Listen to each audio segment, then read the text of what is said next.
Welcome to the channel, thank you for clicking. My name is Rafael and I'm here to share with you my experience that happened in this past week. I built this guitar in 1 week. But before we go on, if I may be bold to ask if you could drop a like and maybe even subscribe to the channel just to keep me motivated to continue to do these videos, because there's nothing to gain here other than the community and power of friendship. I even struggle to say these words. Before we get to the nitty-gritty, let's take a step back. I've always been a tinkerer. I've always enjoyed playing with toys that I could disassemble. Legos were my biggest passion, and even later on I will be the guy that was at the dinner table mixing the juice and the water and the wine and the coffee just to see how it would come out. I remember one time I was at university and the digital assembly, something like that, some sort of programming, digital systems. He was talking and I was there disassembling my pen and checking it out for some reason. And I was already like 18. And he said, "Oh, you always done that?" He's like, "Yeah, I have, sorry." He's like, no, that's the mind of an engineer. I actually never became an engineer, but I have the mind of one. So when I met Dave a couple of years ago now, and he started showing me the kits that he built, it led me on this path of maybe one day I will do that. Then, as you probably saw on my channel, I've met the guys at Coban Guitars, and once again, it was really on the cusp of something happen, but I couldn't quite get behind the idea of building a Telecaster. Too easy, too simple for me. I am way ahead. So I thought maybe it's not meant to happen. Little did I know that Peter was going behind my back and building a kit guitar himself without telling me. We meet weekly, he plays drums in our band, and we meet for other friends' things, and he just didn't tell me. And then one day sent me the picture of like, "Oh, what do you think of this guitar?"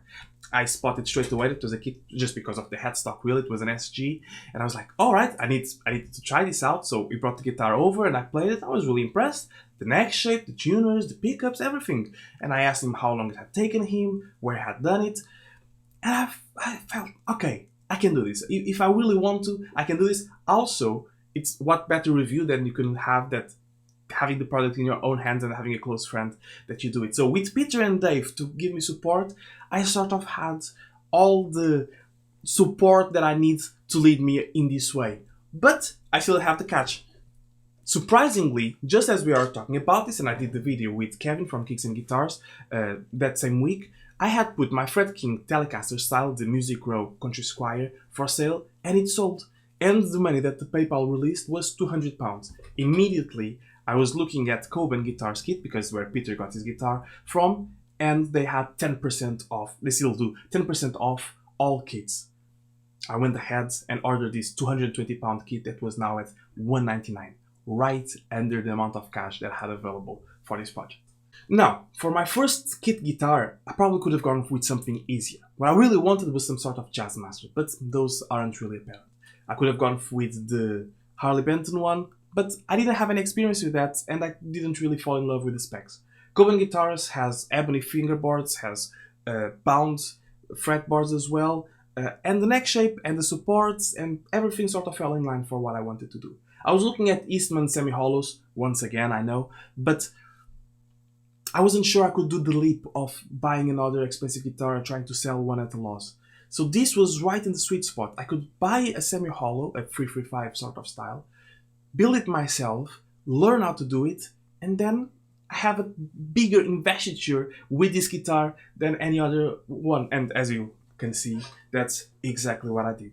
Now, semi-hollow guitars are a challenge. Straight away, it probably wasn't the wisest choice to start with this. There's a few things that are common to every kit guitar, but in this one in particular. First is the F-hole. So supposedly, and we'll get to that later, you need to put the electronics through these F-holes. How? Wizardry is the only explanation. People use tubing and fishing lines and sort of tools. You basically need to be a surgeon to do it. And that was a challenge that I knew I was going to have to face at some point. Then you have the binding. So if you paint a solid color and you ignore the binding, that's fine. If you paint spray, you need to scrape the binding. And how well is it going to turn out? I didn't know. Even with stains, you end up staining the binding. How I was going to scrape that? I've never scraped any binding. It's going to be difficult. Who knows? Then it's a set neck. So you have to glue the neck with some sort of clamps and wood glue and make sure that the angle is right, that it's not twisted, that you didn't leave anything there that it shouldn't be, that it's not tilted in a strange way, because unlike bolt-on guitars, you cannot just take it off and put it back on again, or add a shim, or re-drill the holes, or anything like that. Once it's done, it's done. And then there's a challenge that is common to every kit guitar in this case, that is shaping the headstock. It's not that much of a challenge. I remembered from looking at other people doing things with wood that you could like cut perpendicular the wood and then just go with the saw and go.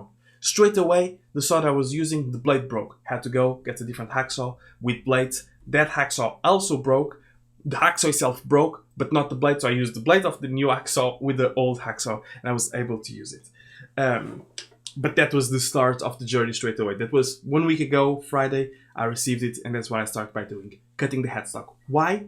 Because I didn't have a finish. Finishing was one of my biggest quandaries that I didn't know what to do about. I love the Chris Cornell Gibson ES335, right? The one with the Filtertrons and the Bixby. As you see, I don't have any of that. Bixby tends to throw me out when playing because of the position and everything, and I didn't find any Filtertrons that were cheap but also good, or any better than this. So I thought, I'm gonna give the humbuckers a try. But the olive drop green is really cool, but it's also very army-like, and then it's a spray, and I wasn't sure about it. I also love the Dave Grohl Pelham Blue Trini, but then again, that has the diamond-shaped F-holes, and it's a different guitar in itself, and Epiphone sort of does that already. Epiphone does the blueberry one, and I just didn't want to make a copy of an Epiphone, although Gibson does have the blueberry quilted one that is more similar to this, isn't it? So I wasn't quite sure. Maybe I thought maybe I could be like a yellow, like a lemon burst, like a sunburst. A lot of options. How I was going to do it, I was going to use the bolt system, stains or paints systems that they have. I thought about it, and I even bought the system because I used the gloss and the sandpaper, because color and gloss and sandpaper is around 20 pounds, right? So I thought about it, but unless I wanted to just do a couple of layers, it wasn't really going to pop the grain as I wanted to. And I also felt a bit of a shame to spray over a quilted maple veneer, even though it's only a veneer, a very thin veneer. It felt maybe I should try to stain it, and then if it doesn't work, then I'll go for the full spray method. I started by applying the blue, and I was happy with it, and I thought maybe I'll just apply a bit of purple around the edges to give it a bit of pop, and I was really happy with it. I didn't know what to do about the back and sides and neck. In Gibsons, often the necks are just stained brown or darker color, different color from the maple in the body. But I didn't know if that's what I wanted to do. I went and initially I did orange, all orange, like Gretsch orange, because a lot of all these crimson stains that I'm talking about, the blue, the purple, the orange, the yellow, the black, all of those Peter already had, so it was great because he could lend me, which is not lend me because I'm not going to return the stain that I've used, but I could use them, and he let me use them to test the colors and everything. So I had to sand everything back and then apply another color. But then I couldn't go for a color that was too clear because I was not really able to sand everything, all the bits of orange. And then orange with purple looks strange, and I didn't want to go purple. It was a lot of commiseration. I should have planned better. That's reality. But all in all, eventually, with much advice from my wife on what colors I should go for, I ended up with this sort of navy blue neck, mahogany neck, right? And back and sides. Scraping was a challenge on itself, and I recommend you only do it at the end, not like every sort of few layers and then try to figure out how to do it. Now, how did I finish to get this really nice gloss that we have here? I used the Bolt Guitars gloss bottle that smells and feels very much like a varnish, let's be honest here. They have a few particularities that is good to buy from them because they're a local brand. I know the guys. I think that Martin does a great job of explaining how to apply paint to a guitar, even the sanding in between coats, preparing the body and everything. So there's a lot of knowledge there for 20 quid. It's really good. I applied the gloss with a piece of soft cloth. It was actually a t-shirt that I ripped into little bits, and bit by bit I was getting there. And then I sent everything back with 600, 800s, 2000 and 10,000. And I was like, oh, this is good enough. But Peter's like, no, it still has like brushed strokes. So in order to get rid of the brush strokes, I needed to build more layers of coat, so get like the higher layer of coat. This is maximized, right? And then the dips and mountains, the mountains and valleys of the brush stroke at the top would become far enough from the wood itself that if I sanded just those bits, I would be able to have still a layer of gloss, of varnish, of finishing that I could then polish. So that's what I did. I started at 600, then 800, then 1000, then 2000, and then 10,000. Not a lot of time, just manually, just going through, and you start to feel that it getting smoother, wet sanding, so a bit of water and soap, just going around it, everything, always fine, always good, perfect. And then I tried T-Cut, it didn't work. Peter said, oh, why don't you use the polish that I used? So it's a polish bottle, specifically, lighter, even higher sort of grit than T-Cut. And once I put a sponge on top of a power drill with an adapter and went around with the polish, it came out with a great, nice gloss. It did go through here, and it has some scratches, and there are some bits that I could have level sanded better, but overall, for a first try, and now I understand a bit better how finishing works, not bad at all. I was able actually to put some of these pots in. I was just missing the second tone pot and the input jack, but then I realized I didn't put the ground wire in, and I already had put the bridge posts on the guitar. So there's a hole here, a tiny, tiny hole that you're supposed to put a thin black wire through to here. How are you gonna supposed to do that through there? I have no idea. I don't know if you have to maybe to drill the hole a little wider to then get the wire through and then do everything. How are you supposed to get those two from here? It's like, it's impossible. To me, it was impossible. And then I remembered Gibson ES 333, the one that Tom DeLonge used to mod into his signature, has a cavity cover. Why don't I cut a hole on the back of my guitar, okay? And then use the wood that I take out as cavity cover.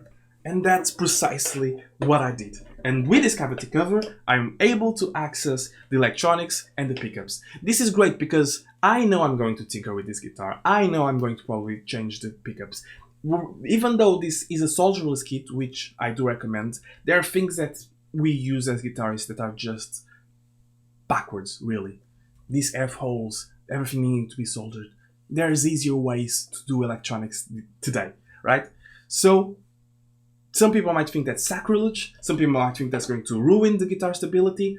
I don't believe any of those things because this is plywood, this is hard, this is really hard, like this wood is really hard.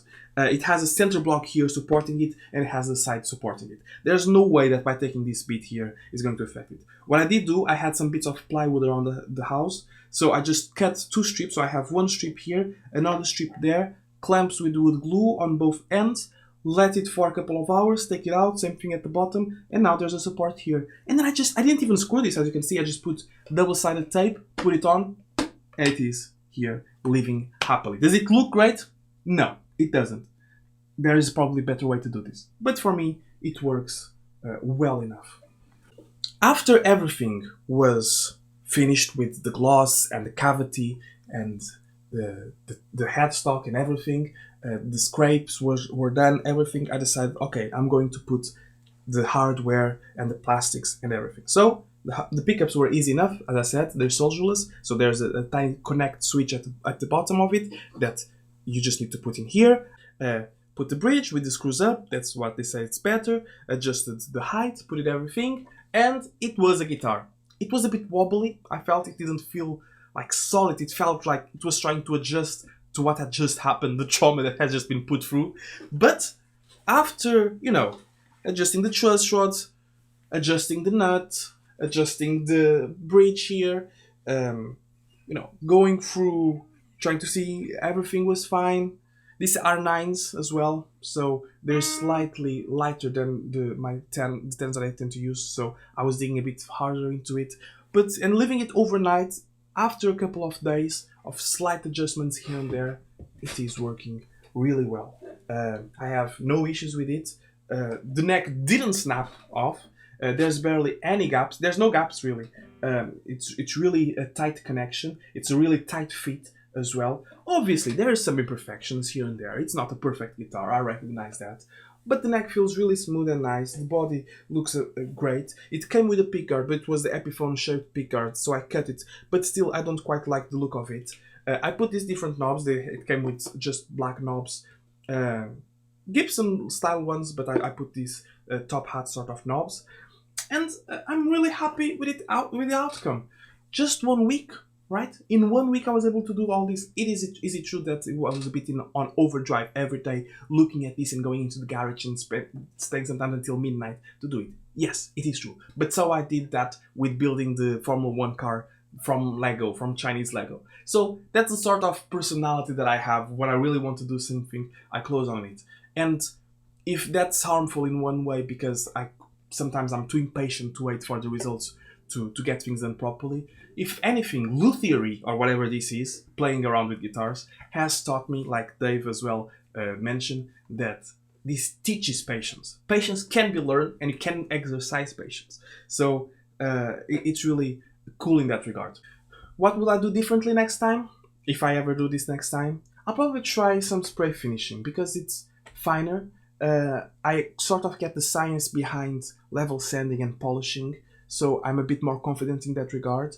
I've learned a lot of techniques here that I can use in further projects, and the real fear that I have is that I'm developing an addiction to building kit guitars now, and I'll have a wall and walls upon of like Les Pauls and SGs and Telecasters and Stratocasters and semi-hollows and casinos and everything of all the different kits that are possible to do. And then I will have to evolve into full builds, isn't it?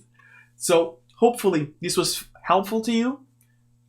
Everything that I've mentioned here was bought by me. Nothing was provided. This is not a sponsored video in any way, shape or form. And I would just like to leave you with some clips of me playing the guitar, just so you can hear it. The pickups did surprise me in a positive light, so well done, Coban. Just some points to Coban Guitars that sell these guitars. The leaflet that they provide does have some instructions, but it's not very extensive and it's not specific to the guitar that you get. So maybe get that better.